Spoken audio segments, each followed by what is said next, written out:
Good morning and welcome to our March MQAC webinar. I'm Susan Milazzo, CEO of the California MBA. I'm very happy that you could join us today. Before we get to today's presentation, I would like to thank our sponsor for MQAC, that's Crosscheck Compliance. If you have any questions about Crosscheck or any of their services, you can please contact Monica McCarthy, and here is her contact information. So moving on to our presentation for today, I would like to introduce our MQAC chair for this year, Paula Lieber with CMG Financial. Paula, I'll turn it over to you. Thank you so much. Michael Steer and I are very happy to be chairs this year. We love working with this committee and helping to provide information to help everyone. Fair lending today is obviously very important for all of us. But before we jump into that, we would love to hear from Pat for a legislative update. Thank you, Paula. Today, I'm going to talk about three main bills that we're focusing on at the moment, and then also give you just a sense before I talk about the bill where we're at in the legislative process. We're entering the thick of things as far as policy committees. So, we had a couple thousand bills introduced, and within the next month and a half, we're going to see most of them heard in policy committee. So a lot of activity on bills that potentially could have an impact on the industry.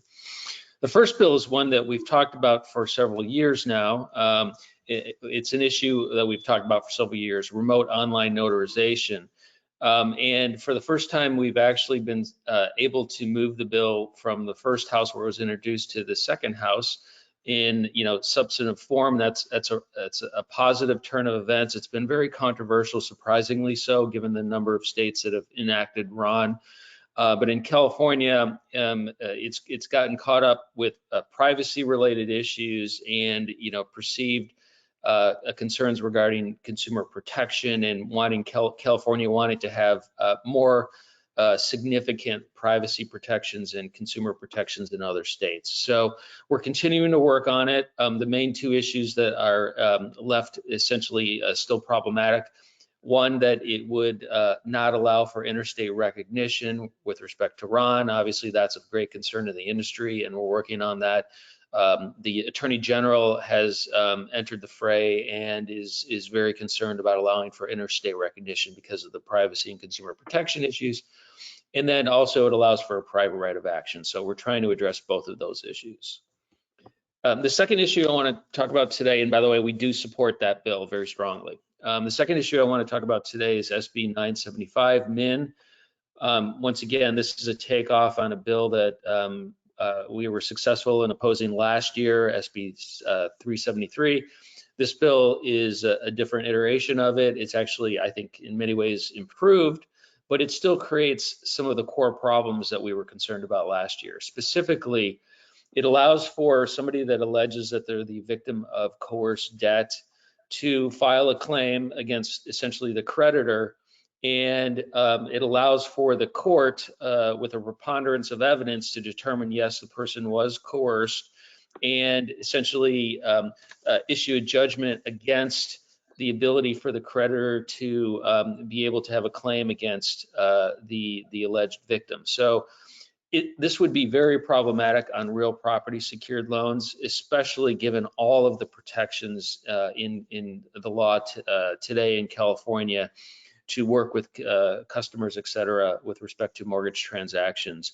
At the moment, the bill doesn't even allow us to collect with respect to the collateral, but the author is talking about putting something like that in the bill. We're arguing to have real property taken out. There's a very different situation when you have a transaction as sophisticated as real property transactions versus, let's say, a credit card transaction. So we're continuing with negotiations with the author's office, but we do have an opposed position on this bill. And then the final bill I want to talk about today is one that has taken up, I think, a great deal of time from the California Mortgage Bankers Association perspective, and I know for Susan and for me, taken up a lot of time, is SB 1176. This is a bill that would enact for the first time in California community reinvestment requirements for non-depository institutions. So residential mortgage lenders would have CRA type requirements. There's literally 17 points that you'd have to take into account, and the commissioner would have to take into account to review how well you are performing your CRA related duties or requirements in servicing local communities, low and moderate income individuals, minorities, et cetera. And it would allow for essentially the regulator to make a determination as to how you're complying, and then label the institution's compliance publicly. And it would require that both the financial institution and the regulator seek public commentary on how well the institution is doing. So the Greenlinings and the CRCs of the world and some of these consumer groups that have been leveraging CRA against depository institutions would be invited in with respect to IMBs. Very problematic bill. We have put together a call to action on this. We're working directly with the MBA, and thank you all that have participated in working on this bill and voicing our concerns. It's been very helpful. And those are the three bills that I wanted to mention today. Yeah, thank you, Pat. That last bill is just so very, very important for all of us in the industry. We need to definitely support that call to action and do anything we can to support the MBA in opposing this. So thank you, I appreciate that. Thank you. All right, so for today, let's talk fair lending. First, let me introduce. We have Marty Allred. She is the Chief Compliance Officer at American Pacific Mortgage. She oversees everything from licensing to examinations to HMDA and lovely fair lending. She collaborates regularly with the MBA and other industry forums where she discusses best practices and how organizations can navigate and implement industry regulations. Daniel Johnson is the Director of Regulatory Compliance, Internal Audit, and Fair Lending at Crosscheck Compliance, who, as you just saw, is our sponsor, so we're very excited. He has a wide range of experience and knowledge in regulatory compliance, risk and operations management, enterprise program administration, and compliance training. Between his prior experience and his role at Crosscheck, he has seen it all.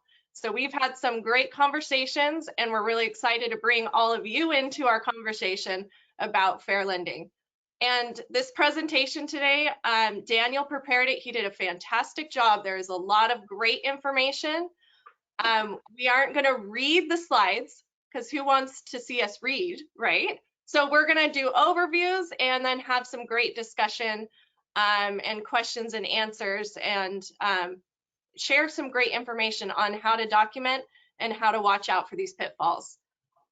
So first, here's our overview. Daniel, go ahead and take it away. Sure, thank you. Well, it's a pleasure to be here, everybody. So the presentation really is, it's going to hit three major areas: exceptions management, which is pricing and underwriting, and we'll talk some about marketing as well. We've put together a advertising rules and kind of an appendix that will help with resources for your institutions to use even beyond the presentation today. There's also at the end of the slide deck, there is a contact information if you need to get a hold of us. Any of the panelists, our information's on there as well. So let's do next slide. And then, so exceptions management really is, when we look at it through a fair lending scope, it has a potential to create a lot of risk because of the way that it influences the data that's used, right?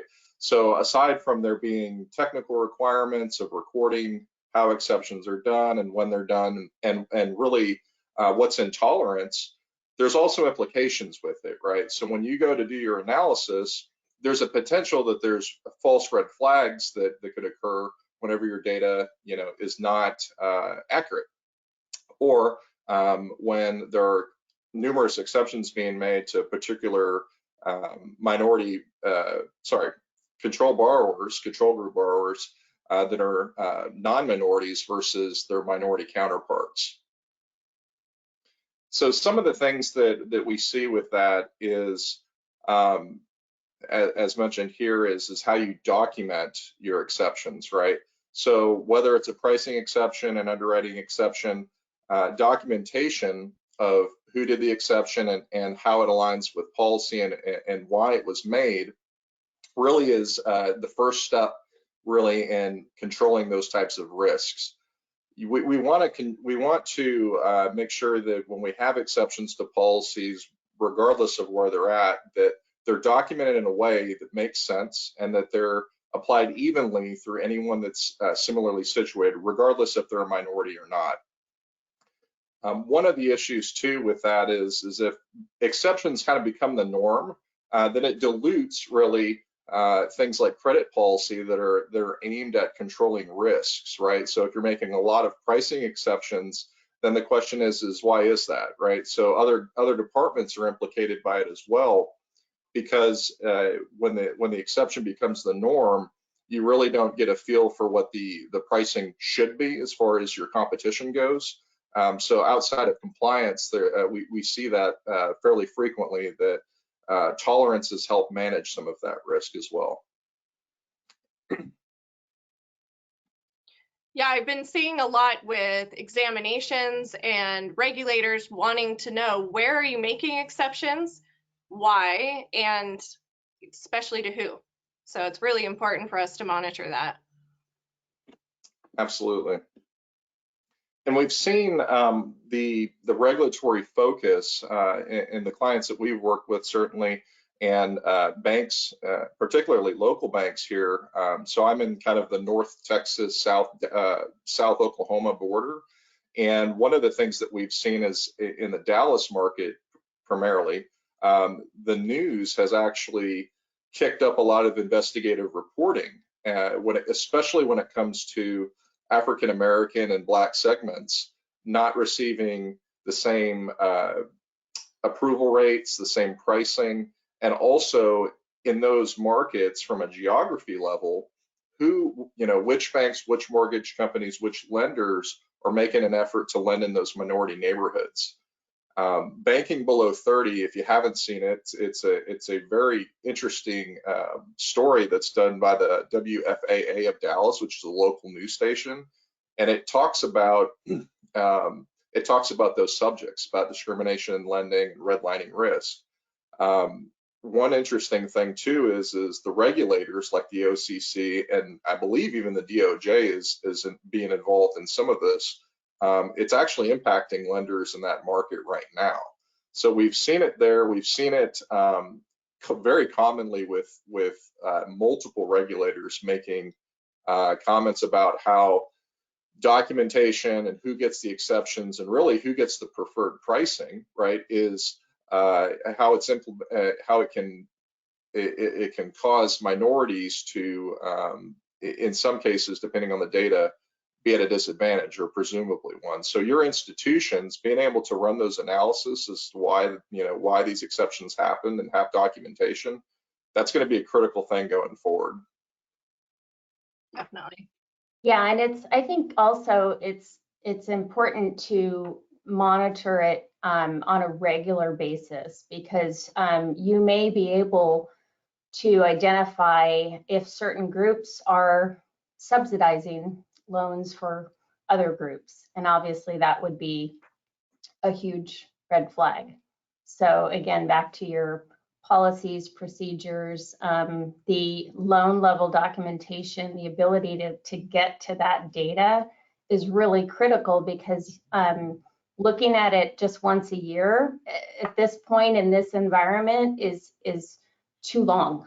You really want to try to look at it quarterly to see if you have any particular trends, because it can take a while to address those trends and get corrective action put into place also. And as lenders, we all know how competitive it is out there. So everybody is doing price concessions. We're all fighting for the deals and trying to get the deals closed, especially in a market like today where the rates have gone up and it's even more fierce out there. So it just raises that level of awareness and scrutiny. And so we really need to be careful with how we're documenting and how often we're looking at it. Next slide. So how do you control for it, right? You know, where in the fair lending compliance management does exceptions really fall? Well, one way that you can control for it is by performing what we call a performance analysis. At your individual lending institutions, you might call it a self-evaluation. And what these are done is to try to really identify areas where there's outliers or focal points. And the idea there is, did a minority receive the same treatment? In this case, we're looking at exceptions, a price concession, a credit, or were they approved versus denied? Are the similarly situated non-minorities receiving approvals on loans where things like credit tiers or credit overrides, credit score overrides, LTV, DTI, the actual credit factors, where there's been exceptions through waives, you know, if they're waiving policies in certain circumstances.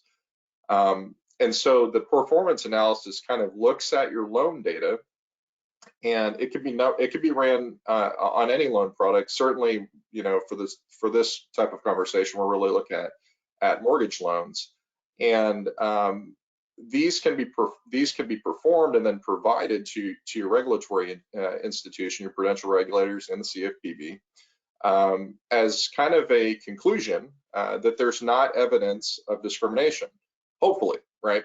When you perform the analysis, sometimes you're going to have comparisons that need to be made between those minority and non-minority groups. But the trick here is with compliance is to be able to say, when you're confronted with potential match pairs by your regulator, is that we know about it and here's what it means. Being able to explain those outliers ahead of time because you've already looked at them.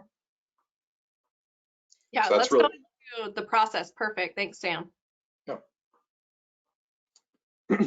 So at a high level, absolute disparity, that just means we're going to be looking at differences, right? So we look at it typically through something called statistical significance, and that's really a fancy way of saying that it wasn't that the potential denial or higher price wasn't due to chance, because it happens so frequently with a particular group of borrowers, whether it's race, ethnicity, sex, gender, age. And it highlights those particular groups. So it might be for FHA loans for a Hispanic borrower, that in general, those people maybe didn't get approved as often, or maybe they paid more than the non-Hispanic counterparts. Well, when you have enough of that information, it shows you just kind of at a high level before you go into things like how good their credit was. It really just goes into here's some raw numbers, and this seems high, and that's all an absolute disparity is. But you need a way for especially if you have a lot of loans, typically over 200 for a given category, you really need a way of controlling for those credit factors, you know, like LTV and DTI.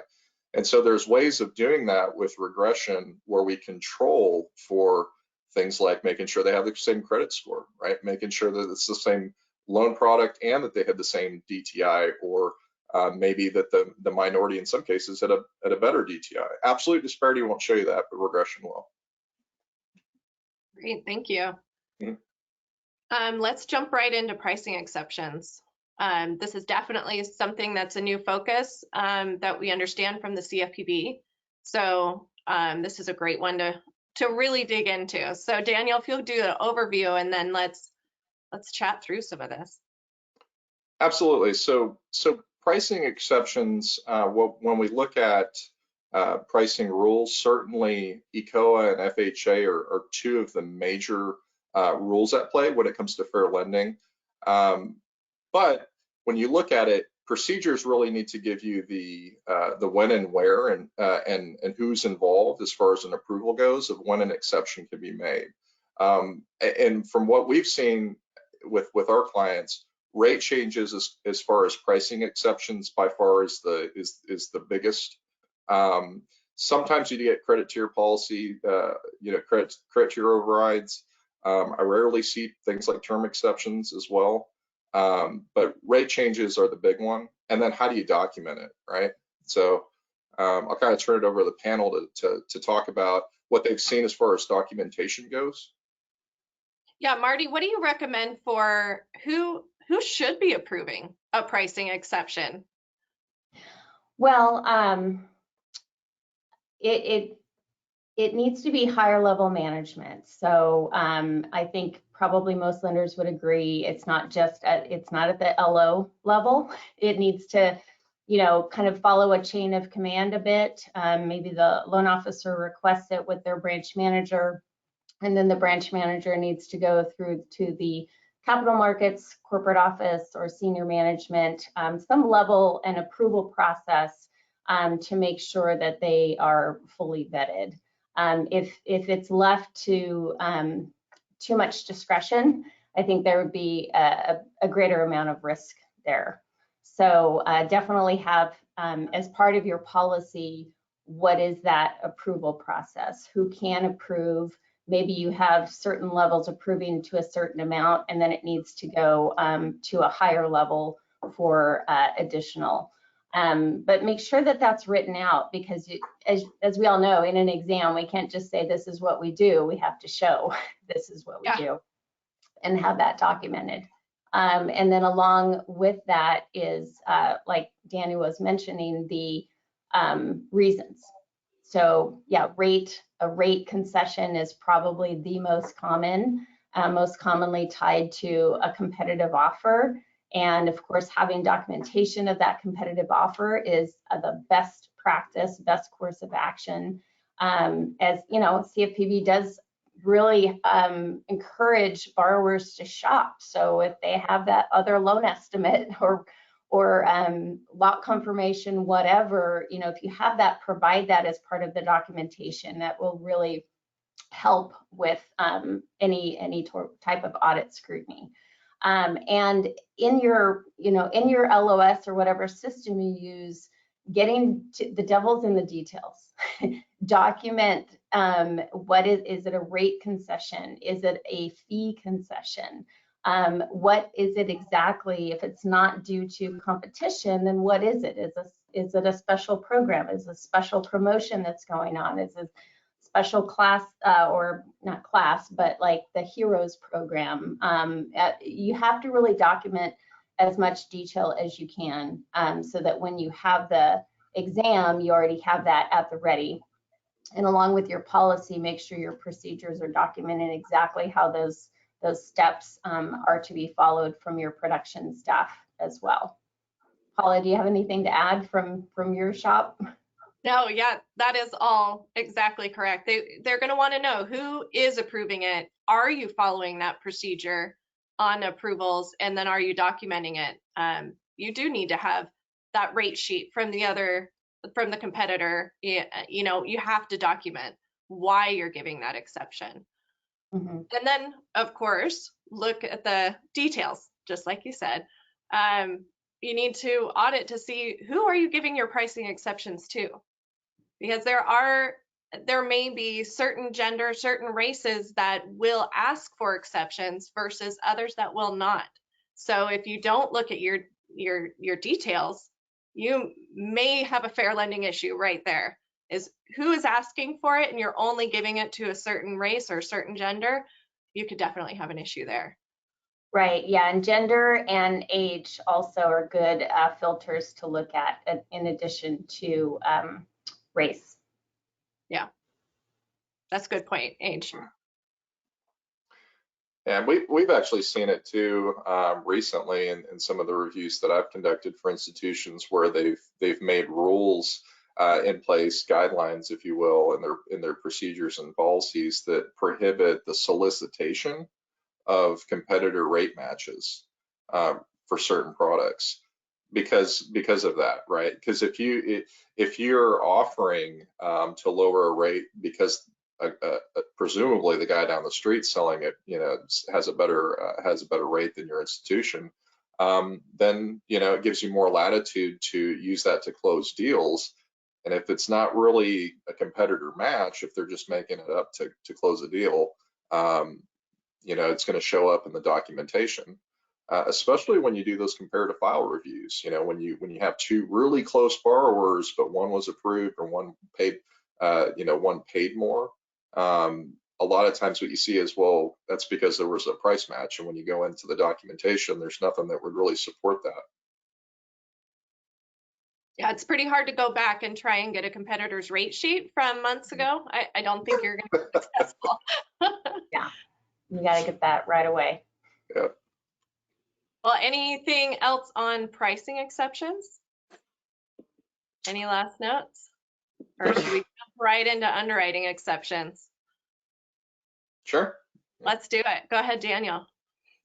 Yeah, so underwriting exceptions, we typically look at approvals versus denials, right? So when you're running the analysis, similar to pricing, you would make comparisons between people that received approvals versus denials. And usually that comes into effect when there's somebody very close to getting approval, and they're of a non-minority class, and then they get bumped into an approval, versus a similarly situated minority that might not get that same treatment.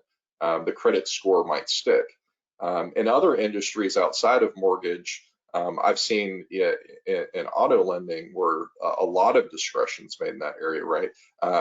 Credit score is not the only thing that gets analyzed. If you have a thin file credit score, where there's 2 years of history and it's artificially high, in some cases they're bumping those credit scores. It's really a ding versus helping you, because they're considered artificially high. So we've seen that in other industries. I haven't really seen thin file, that type of credit analysis being done in mortgage. But certainly, within your institutions, it's important to understand what constitutes an override, right? So you have to, if you're responsible for fair lending, you really need to dive in there and understand your policy to see, why are these being turned into approvals? Yeah, and I think, we know pricing exceptions is something to look at, right?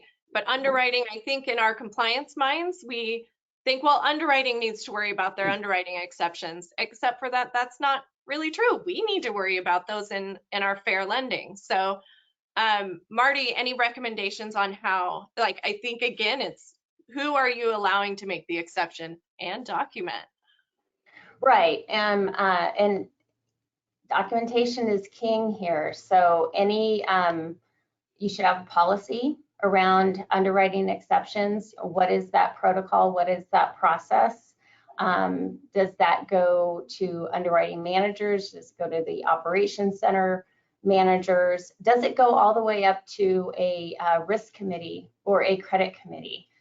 Certain ones might, and that really needs to be documented. And it coincides with risk tolerance as well.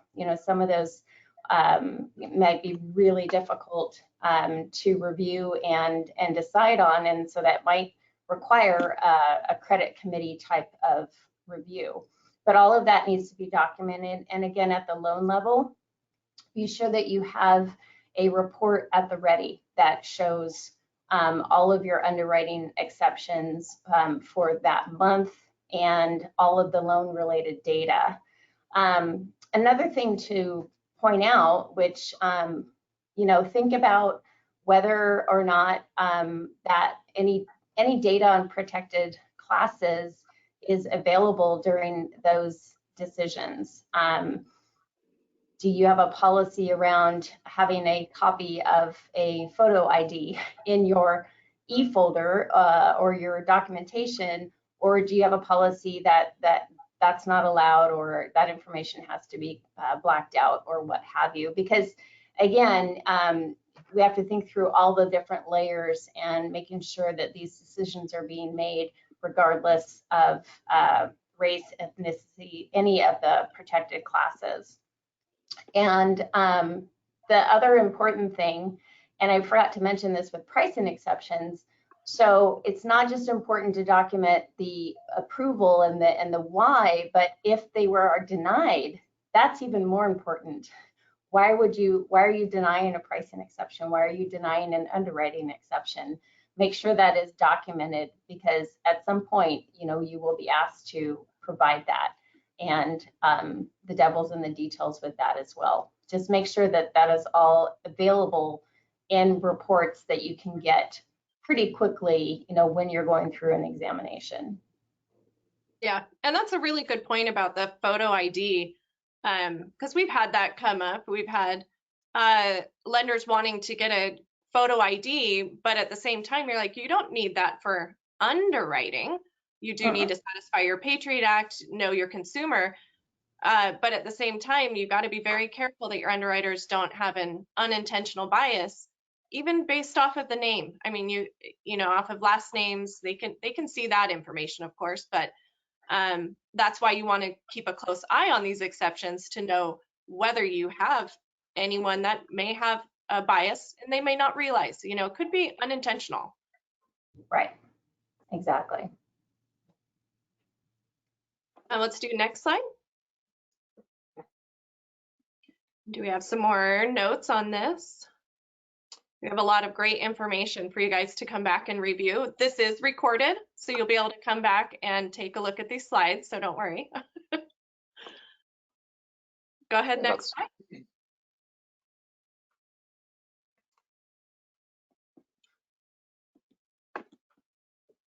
And perfect, thank you. So marketing compliance, there's a million things to look at for marketing, right? Of course, our focus today is fair lending. And what do you need to look at for marketing for fair lending? Daniel, go ahead. Yeah, so with marketing, really, it's this is an area that requires a lot of interdepartmental cooperation, right? So and also a lot of due diligence if you outsource a lot of your processes as far as advertising campaigns to third-party vendors or suppliers.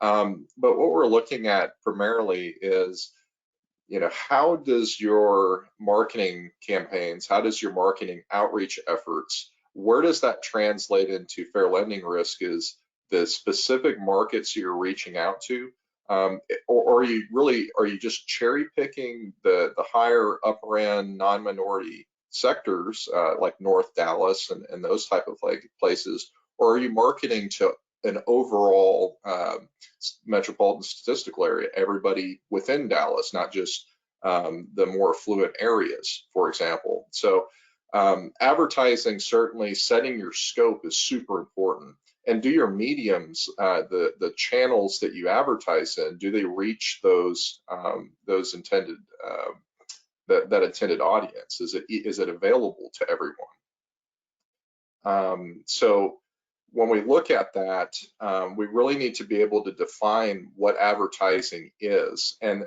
these in general are commercial messages, right? And they don't necessarily have to be commercial messages that your institution makes on their own, say statements or television commercials. It's really anything that your institution, even through other people, controls the message of, right? So when regulatory agencies come in and they do those examinations, they can pull in, affiliate marketing, and oftentimes we'll look at where you've controlled the message and who it's reaching and who it's not reaching. So there's some, on this slide, we won't go through all of them, but billboards, big ones. Online is another big one, through emails. And how do those algorithms, when it is done through something like an email campaign or it's done through a website, how do those algorithms work, right? Do they only go out to people of a certain age? Do they only, and I've seen even alumni corporations, associations, market particular products to university alumni. And there a lot of times they use the same demographics as they would to identify a donor, right? So when they're trying to get donations for the university, they will assemble a list. And usually you find that those lists are higher income and lower amounts of minorities, and mostly, white borrowers. And if they were to reuse some of those lists to provide to you as a client listing, for example, a potential marketing list, then you're on the hook for those algorithms. Yeah, that is really important. If you'll go ahead and flip to the next slide, kind of give you a little bit more, of course, with UDAP, that we can always use that for our marketing. I think Marty and I review plenty of marketing and we use that a lot. I actually really appreciate, Daniel, that you put in this note about the CFPB's recent announcement that they added discrimination to UDAP. That is an important note that we should all be aware of on that. Yeah, and it really, I could think, I believe Marty suggested that, or was it somebody? Yeah, so I can't take credit for that one. I can't remember who suggested that, but I won't take credit. Yeah, it was breaking news. Breaking news. But it's, as lenders, there's so many different regulations that overlap and cover marketing and advertising. There's federal regulations, there's the MAP rule, there's FTC, and then there's state regulations. States can get very specific. And then if what we've seen is if a state can't exactly fit the finding under their statute, they'll go to UDAP. UDAP's like a big umbrella, and now it's even bigger. It's like the golf size umbrella. And now that they've expanded it even more to include discrimination. So if you have not seen the latest news on that, make sure you go to the CFPB site about their edits to UDAP. And it absolutely makes sense because there are so many overlapping factors to be considered, but just everybody should be aware of that. Yeah. We've referred to it as the junk drawer of regulatory compliance. It's like the kitchen junk drawer. It just that's better than an umbrella junk drawer. Yes, I love that analogy. Yeah. Next slide. The next one is more about the algorithms that Daniel was mentioning. And this was a really interesting topic when we were chatting about it. Especially that third bullet about some of these lead gen providers aren't going to want to tell you how they obtain consumers, and that's a definite issue. Daniel, can you talk about that a little more? Sure. So some especially bigger companies, that provide analytics and big data, a lot of times they don't want to give how they came up with these these campaign lists and who it goes to, or how they calculate it, right? Notably, we've seen things like Facebook come under fire, right?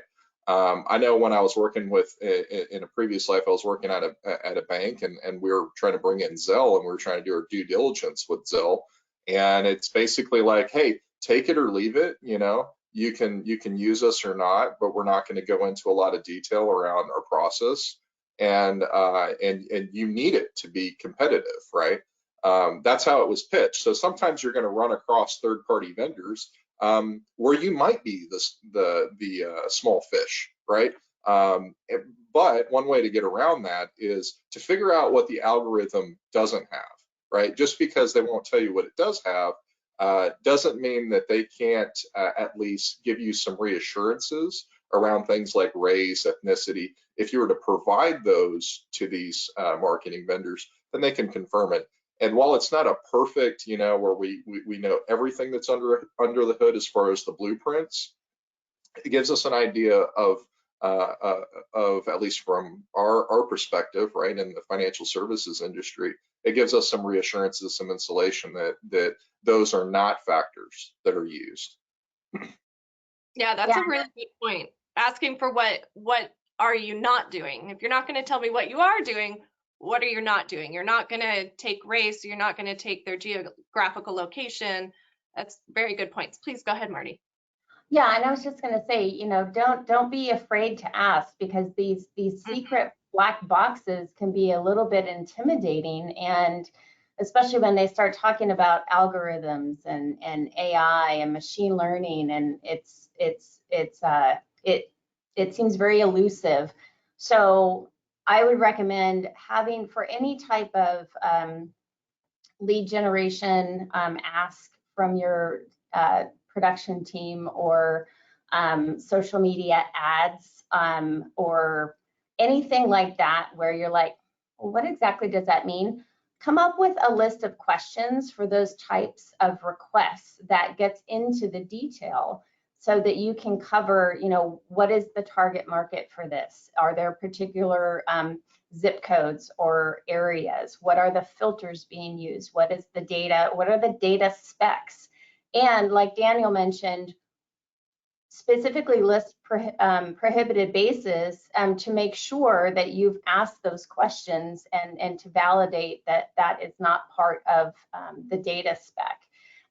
Write that out and use it every single time, and you will get some that are more than willing to share the data, and some that you know, will answer maybe half of your questions, and that can also help you decide, you know, who to work with. But it also helps to back up your compliance reasons if you have to decline a specific vendor because a particular branch or loan officer asked for that. Say, well, this particular vendor is not forthcoming with their information.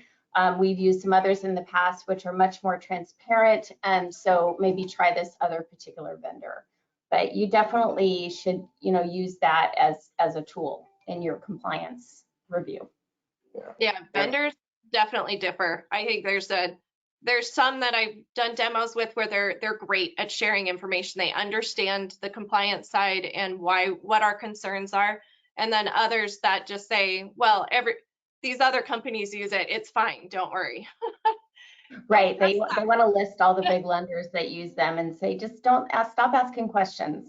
Yeah, these other companies use it. And here's the thing, maybe they don't, or maybe they don't know that their LO is using it and they did not approve it, because sometimes loan officers go rogue and you don't find out about it until you're doing perhaps a social media audit, and you'll eventually find it. But don't just trust if somebody says, well, America Pacific is doing it. Contact Marty and ask her. Right. Call me and ask me. I'll let you know. Yeah. Don't be afraid to ask those questions. Yeah. And it also helps, you know, if the market, especially if it's third-party marketing, that they have experiences with you know, financial institutions, the financial sector. Because then hopefully they'll be asked these kind of hard questions around their algorithms, right? And you know, as more companies are sensitive to that, these marketing companies will also typically have an answer. It's not something that's out of the norm, right? My cheeseburgers would just be hamburgers if no one ever asked for cheese, right? I'd have to ask every single time. So as that muscle is trained, as that demand, that question's being constantly asked in the diligence process, you'll see that it's more common that they have a better response. And it might be that you know, that they maybe even had a independent third-party audit that process. So yeah, some vendors will share a maybe an attorney opinion letter. They'll say, don't worry, look at this attorney opinion letter, which could be from definitely a reputable source that you may even know from coming to conferences. But make sure you read it, because it may specify it is compliant if you use it this way, if you do this way, because there's always a way loan officers try to find to get around things, you know, to make their lives a little easier. And so we need to be careful, because we're the ones managing the risk, right? So we need to not just trust what these vendors give us, but yeah, ask the questions, read the documentation, and yeah, that's Trust but verify. Yeah, trust but verify. In the words of Ronald Reagan, trust but verify, always. Perfect. Self-evaluation. Daniel, do you kind of want to give us a little bit of an overview?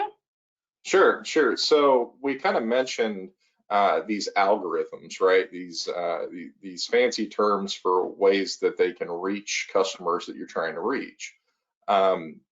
The self-evaluation, one component, at least a data component of it, is to see what's the result of those leads, right? What happened? Who did we get come through the door, and are they all whites?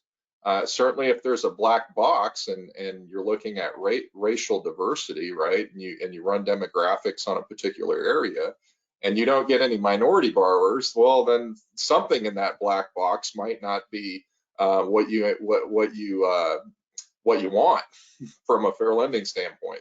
So the outcomes are huge. You have to understand your outcomes. So aside from the math that's involved with that, right, to see if it's significant or not, other things that you want to do is you want to look at what was really the objectives with these campaigns when you monitor them. You know, what are you trying to accomplish? Are you trying to reach a new market? Are you trying to push a new product that has that might have home buyers assistant programs available in certain markets? And are you reaching areas that have minorities, that have lower income borrowers potentially?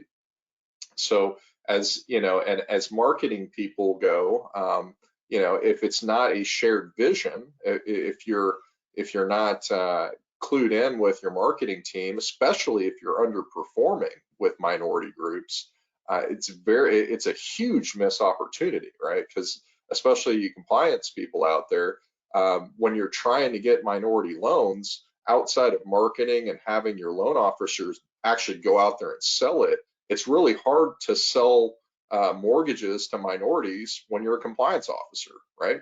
Like, it requires a lot of coordination. So marketing is an excellent way of getting people in the door and getting credit for those applications. It's not that they get approved always, they do look at that, but are they coming in, right? Do they see you as a lender that wants to help, somebody that might not necessarily look like them?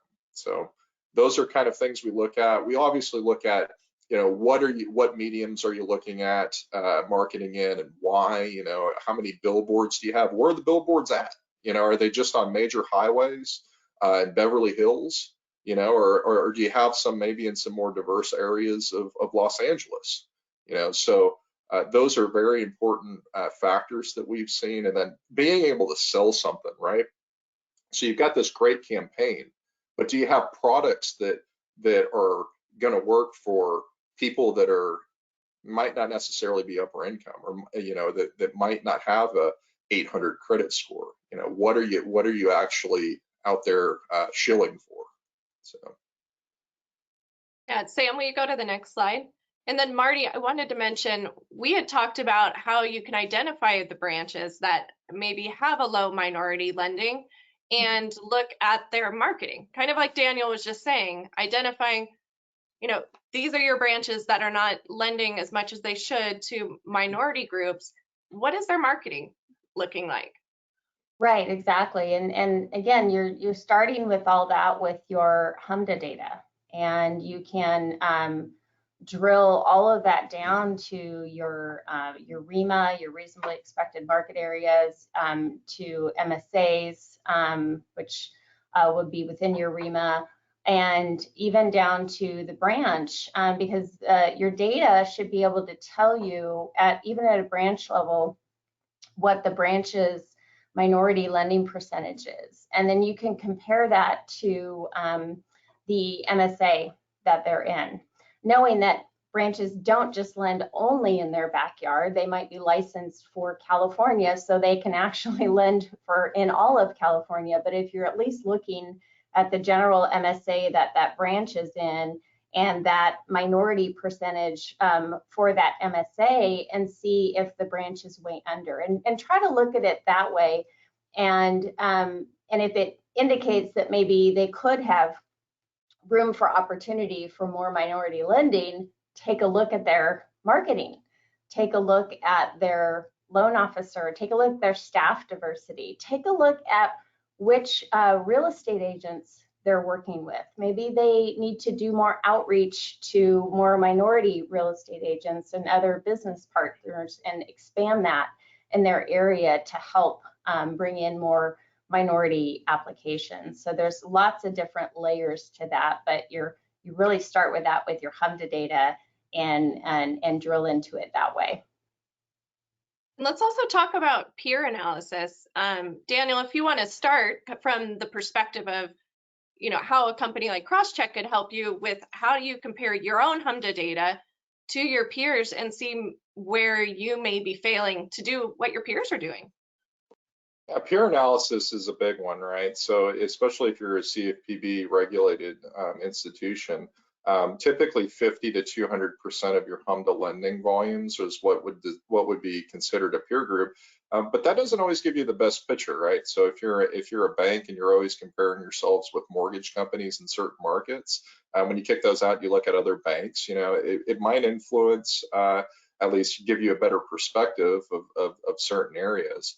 One thing that we like to do is we actually, for our clients, is we can look at where your peers are lending on a map and then provide you with those plots and then show you where yours are at, right? So when your loan officers get that data, imagine that, a compliance report for a loan officer, right? They're just gonna be kicking your door down, trying to get one.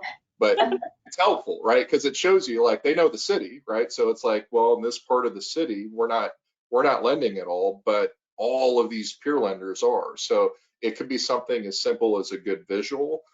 Certainly there's a lot, I'm a math guy. I'm not going to bore you with the the nerding out on the math percentages, but we can show you the differences as far as how well you're getting into those neighborhoods versus peers as well. But it's important to know where you stand. And another reason it's really important that you know where you stand is as that news article, there's community groups that get those news articles, right? That might ask you, why are you the lowest on this list? Why, when it comes to African Americans or Hispanic borrowers in San Antonio, why is your lending institution at the very bottom? Like, do you even have a presence there? I mean, you made 10,000 loans, but there are 90% to white borrowers. So knowing your data is a huge piece, because it drives things like marketing, right? If you're behind in those segments, you're leaving money on the table, right? Customers aren't getting served, and you're also you're not reaching into those markets where branding it might be really weak, with some of those demographics. So it hurts your business in the long run, right? Good compliance doesn't always have to be at odds with good business as far as profits and sales, right? They can work together. You can also save a lot of money when you look at effective marketing. If you know your competitors down in that area, or you're down in that area compared to your competitors, then that might be an area where you want to infuse some capital, where you want to spend some money to do some marketing to get a bigger piece of that pie. So it really feeds into all of the different areas of your institutions. And so that's what we try to do. We try to look at telling the story, right? Telling the story and then giving you practical ways of driving those numbers up, not just telling you that your lending is inadequate, right? That doesn't really help you. It's how do you develop a strategy using those numbers. Yeah, I think it's also important to look, marketing along with your products that you have available. And again, that's another thing to look at with your peers. Are they potentially offering products that you don't have available that you may need to take to your product development team to see what you can do? Because there might be local down payment assistance programs, state housing finance authority programs that you haven't looked into or that are difficult to get approved in. But once you have those in your product toolkit, it just expands those opportunities and it gives you another marketing angle to be able to offer products like that too, or renovation programs. It might be an area that where the homes are older and need renovation loans. So do you have a renovation program? So look at marketing in conjunction with your product offerings, and then what your peers are offering in terms of products in those areas as well. That's a really good point about the product offering. Thank you. Sam, will you go ahead and just slowly click through the several slides? There are appendix information, so just kind of slowly click through it so people can take a look. But one of the things I wanted to mention, Daniel, you were talking about how it's not just you're not doing enough fair lending. It can also be used as a tool. I know one example that we saw when we were doing a peer analysis was, well, our peers were lending much more successfully to an elderly crowd than we were. And so what are we not doing in that location for why are we not getting those loans? And maybe it's because our advertising didn't include pictures of older people on it. Maybe our advertising is too young, or we're only using social media in that location, and we should do some more mailers or a different way of advertising. So this is a way where you can partner with marketing and actually bring in more loans. I think it's not just us telling them they're not doing it right. It's a way that we can partner and help bring in more loans from that perspective. So yeah. It definitely ties into other areas. You know, I recently, in the last few months, I can tell you a case of a lender that is nearly dead last in the Black segment of a major metropolitan that has got a huge Black and African American presence. When you look at their website, there's 200 loan officers and 3 of them are African American. So it's, you know, what does that say about the hiring practices, right? And we always want to hire the most qualified people, but what does your staffing pipeline look like, right? As Marty mentioned, diversity in your staff as well. And so it's always nice to have. We want to hire the most qualified people, regardless of race.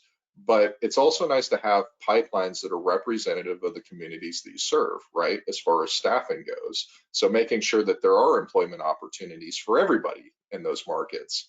Certainly, there's not a regulatory rule that says you have to have 10% of your staff, you know, if there's 10% of the demographic that they're working in. But maybe, you know, maybe that's kind of the taste in somebody's mouth when they go in, you know, and they go into a branch. You know, and they really can't identify with those people, or maybe there's no one that speaks Spanish. You know, maybe that's what it is. So understanding your service, your staff, and also what your communities are demanding might give you some additional insights. Yeah, that's a great point. And we're only a few minutes away from the hour. That went really quick. We could probably keep talking for another hour. Susan, do we have any questions that have come in? Or we can kind of do a little summary and close out. Yeah, there are a few questions that have come in. Let me go through some of these. We had a question on legislation, but I had answered that. It was really relative to just an additional bill that we were talking about. But first, questions for our panelists. What documentation should the person who is the final approver of the price concession have in order to ensure we're compliant with the price concession request? Well, I'll take that, Paula, and then if you want to add to it. You know, again, a big thing about price concessions, particularly if the reason is rate competition, price match, have a copy of the LE or the proposed LE that maybe the borrower was provided by the other lender, a lock confirmation, whatever the borrower has, or a snippet from a website or something that was provided to them. Whatever detailed documentation you can get from the competitor that was provided to the borrower, have that as documentation. And sometimes that's difficult to get, but again, the more you have that, the better you're going to be. In terms of if the price concession is around a special promotional program, have that program documented as to what the fee reductions are and what the parameters of the program are, and have that available as well. Paula, do you have anything to add? No, that actually is perfect. Thank So you. So then kind of a follow-up question around the same, but I'll pose this as well. It seems like the best policy is to allow or approve all price concession requests to avoid any issue of discrimination. Are you saying that even if the person fits all the minority buckets and there's no documentation able to be provided, should we not approve that concession based on the lack of documentation? That's a tough one. I think the reviewing a concession, I think obviously there shouldn't be any factors about the race, ethnicity, any of that. It should be, what is it we're trying to accomplish? Why are we trying to reduce the price? Is there a valid business reason to do that? And sometimes we're not able to. Maybe it is a product that already has such a thin margin, and then we have to make the decision, are we going to take a loss on it? Again, that should not have any factor on race, ethnicity, any sort of prohibited basis. That should just be a strict business decision. So hopefully I've answered that. Paula, do you have anything to add for that? That's a good question. Yeah, that's a good question. That's why we need to go back, and look at, okay, now this last month or this last quarter, let's look at all our pricing exceptions and then look at where were they, if there's any redlining, look at their race and their gender to see if you have an issue. And then, and it really need to look at that documentation and look at your data to know if you have a problem. But yeah, I wouldn't just approve all pricing exceptions, because you do have business decisions to make, since you don't want to take a loss necessarily. Right, and if you do look at your data on a regular basis, you'll be able to see at an MSA level or a branch level if the concessions are more slanted toward white versus minority. And at that point, that you need to take some action with your production and cap markets and senior executive team to address that. And if a specific loan officer or branch is doing it versus the rest of your company. Exactly, yeah. Really try to narrow in as to why that's coming up. And again, if a price exception is denied, be sure to document that as well. And then compliance team look at that to see if the denial reasons have any indication of a fair lending issue. Okay, couple more questions on these. Great conversation today, by the way. How does a lender handle pricing exceptions when they're theoretically initiated by the borrower, and you have borrowers that know to ask, and you simply have those that don't know how to ask? So how, I guess, like protected class borrowers, how are, there's some borrowers that don't know to ask for that. I could kind of. Yeah, go ahead, Daniel. Yeah, so when you're looking at it, right, when you perform the analysis, typically you're going to be going in and making comparisons, right, in rates. Not all pricing exceptions are going to create disparities. Okay, so when you're looking at the individual file, though, do all of the pieces that are required, as Marty mentioned with the LE and documentation, are they there? Again, we don't want to solicit necessarily discounts through rate matches, but you also don't have any control over whether a borrower requests it or not. Your worst case scenario is if me or an examiner or somebody were to go and do a comparative file review, and we see that somebody paid 0.5% higher in an APR, and it says there's a pricing exception that was requested, but there's no documentation, right? That's going to raise eyebrows more than a well-documented pricing exception that was initiated by the consumer. So while you can't control it, you can document it, and you can explain it. And if you keep giving pricing exceptions or keep getting asked for it, maybe your secondary needs to look at your pricing. Right. Maybe you priced a little too high, and if you're able to lower that pricing a little bit, then everyone is receiving the same and exceptions are not needed. I mean, that's something you'd work on with your secondary, with your pricing team on that. I know we're a little bit over, but there are a couple more questions if you guys have time for just a couple more. What are your thoughts on advertising that specifically targets borrowers with a high FICO score? Make sure you also advertise to ones that have lower FICO scores. I mean, you definitely have products that may be perfect for somebody with a very high credit score, and products that are more geared to people that have lower credit scores. I mean, just make sure you have products available for everyone that you can. I mean, of course, you can't have every product under the sun, but there's definitely a lot of products that you can offer for a wide range of people. Marty, Right. what do you think? I think if that's all that you do, I think that's a risk, because again, you're really target marketing and really trying to cherry pick the cream of the crop. Plus, you really want to make sure that advertisement is very clear on the disclosures as to what do you have to do to qualify for that particular rate, because a very high FICO would indicate a lower rate. So your disclosures have to be spot on. But if that's all that you do, I think that that's a risk.